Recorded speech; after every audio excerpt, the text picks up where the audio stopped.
a banda Chaves 2. Isso.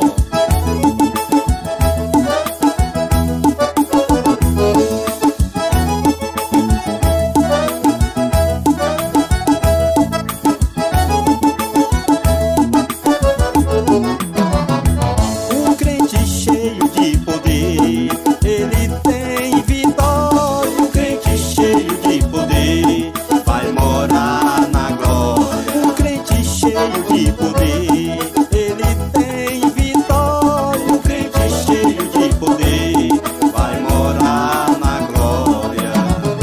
Havia um homem entre o povo filisteu, homem gigante, imensa estatura. Ele queria lutar com o povo de Deus, desafiava quem vinha à sua procura. Então surgiu um moço usado por Deus. Era pequeno, mas tinha muita bravura. Com fundo e pedra foi então os filisteus. Com coragem então venceu a terrível criatura.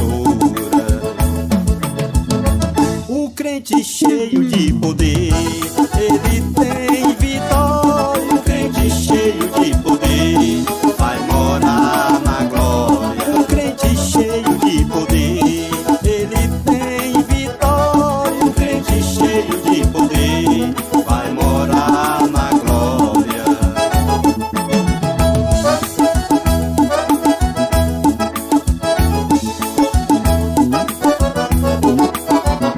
Parece tudo tão difícil pra você.